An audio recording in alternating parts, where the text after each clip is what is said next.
Good evening, everyone. Good evening. My name is Kelvin and welcome everyone to the journey to become wealthy. So today is Friday. The markets are closed now, and we had a crazy week in the market.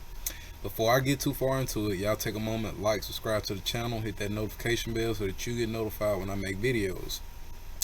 So this week I actually skipped y'all on Wednesday, right? I had a busy day at work. You know how we do. We got to get to the money. That's a part of the journey, right? Part of the journey. Getting to the money. Your job is your business partner. All of that good stuff, right? Make sure you keep making money. But this has been a crazy week, right? We know the Feds actually came out and said their meeting minutes this week. And we know based on that news, the Fed seems to be a little more hawkish on things, meaning that they're feeling very aggressive.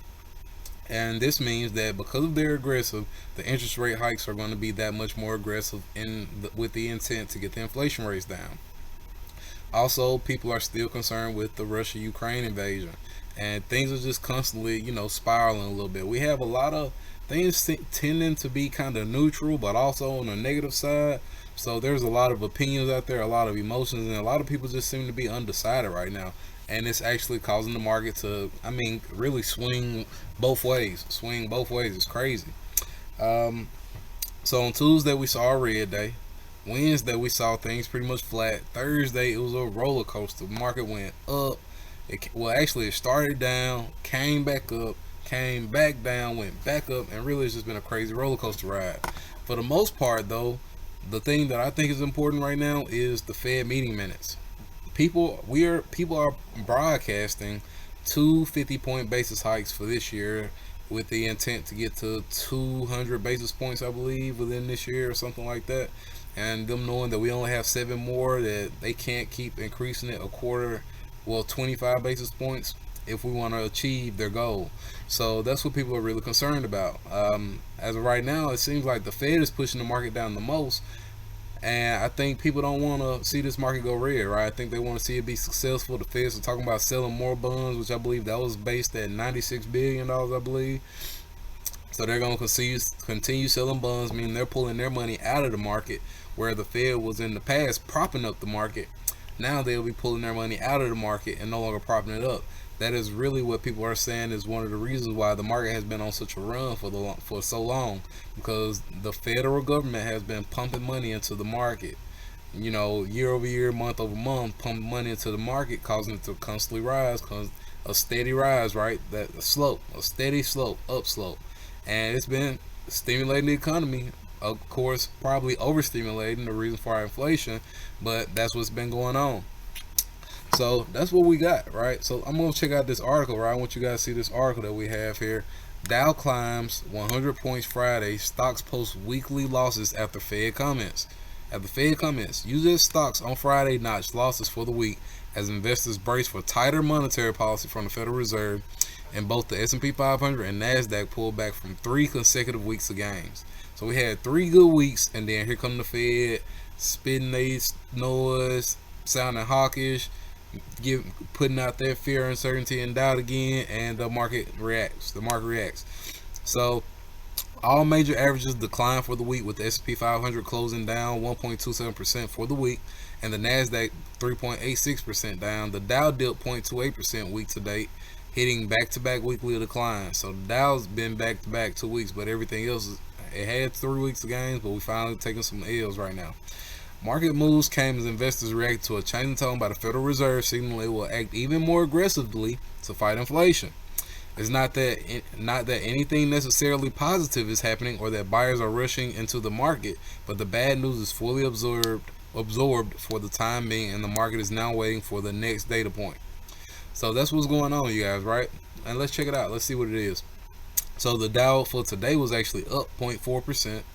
The S&P 500 was down 0.27%. The Nasdaq was down 1.34%, and the Russell was down 0.76%.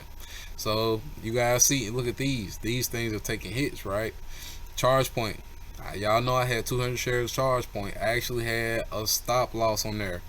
So when it came down more than 10%, it would kick me out, so that I got out with gains. So I took 10% gains on this, on charge point actually, and I'm out of it for now. I had 200 shares of that. I think I made about $800 on it. you know, hey, cool deal. SoFi coming down hard. Of course, SoFi is coming down due to the student loans being pushed back again to August. So SoFi being one of those major student loan companies, that's how they were supposed to make most of their money this year, and the reason why they were opening up their financial institute. And now this is being pushed back to August. So they're, you know, of course, earnings, quarters, they stand a chance of, you know, making less money because of that. Financials are actually doing well, as you can see here. Of course, the interest rate hikes, right? That's what people are talking about. That's what's going on in the world.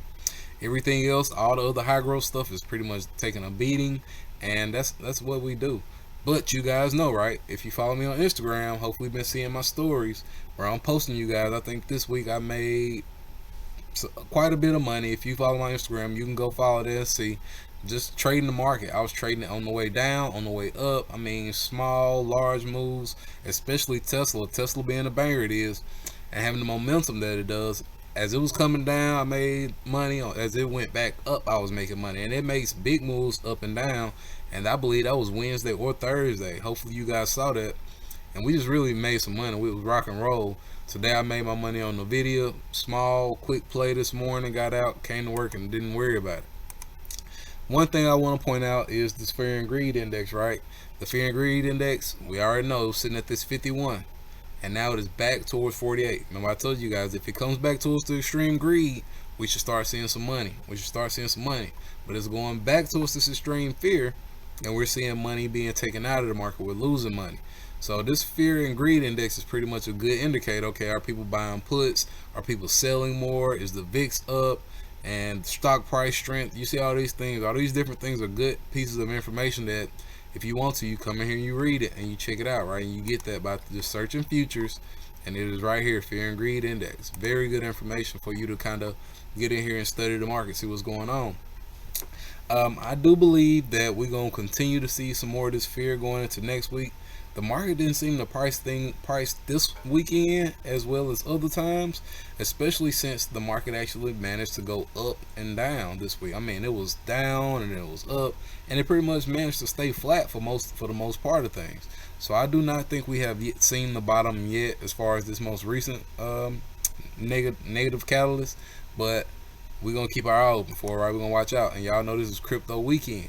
So I'm not even gonna look at the stock heat map, right? You guys check out your stock heat map. How are your plays doing? Apple, Google, Tesla, I mean everything. Get in here and check it out. As you see, most of it is red. However, our financials are green. Interest rate hikes, we know that. Financials are green. The financial sector, the healthcare sector is pretty much flat and okay. Consumer defensive. Home Depot, for some reason, continues to knock things out of the park, and energy is back up on the radar, right? Energy is back on the map, so we got to pay attention to those things. Y'all get in here, check out each of these sectors, and y'all tell me what y'all think. If y'all want to get into one, let me know in the comments. Any stocks y'all want to just evaluate, feel free to inbox me and put it in the comments. Crypto is coming back down, guys. Crypto is coming back down. Luna, hopefully you guys saw some 20% gains when it was at 128 this week, I believe it was, and you were able to get out, take some profit, right? Hopefully you got out, did some profit taking. It was actually up as far as $106 today. So I mean, you could have got out today when you saw it coming back down and took out profits. Looks like the high was 118. Hopefully you guys got in, got out. You should have seen at least 20% from when we first started looking at it at $80. If you got it at that $55, then you really saw about 100% gains on this, so you already doing well. I mean, just keep making money, right? That's the goal, keep making money. But Bitcoin down 2.54% for the day. Luna down 8.47% for the day. And we looking at this because we got to take advantage of these opportunities, right? Shiba Inu down 3.88%. Ethereum down 0.92%. Cardano down 5.69%. You guys know we buy low, we sell high. So as these things come back down, we take advantage of them, we get them cheap. Buy low, sell high. I cannot place enough emphasis on it. Do not wait until you see the green and everybody flourishing for you to start buying, because then you gonna catch it holding. You gonna get caught holding it on the way back down, guys. Sandbox down 5.51%. And again, if y'all see any new cryptos y'all want to check out, again, ApeCoin was one we started looking at. Again, I don't feel good about it. I don't really like it. But if y'all like it, hey, let me know. We'll put a few dollars in there and just kind of hold together, right? We'll hold on together. But I think that's all about crypto that we kind of like and looking at. So that's what we got on our radar. This weekend, y'all go in there, y'all see what y'all can find. Y'all let me know if it's any nice crypto we're gonna trade. Right now, I think Shiba Inu is pretty much hot again. People are expecting it to blow up. Twitter did its thing this week, and that's pretty much it, right? The markets are red. The Fed's pushing down the market. They don't want us to see, but we're gonna make money anyway. We're trying to make money on the way up or the way down. So y'all make sure y'all follow me, do them put options on Instagram, and that's it. I thank you guys for joining the journey to become wealthy, and I'll see y'all again later, right?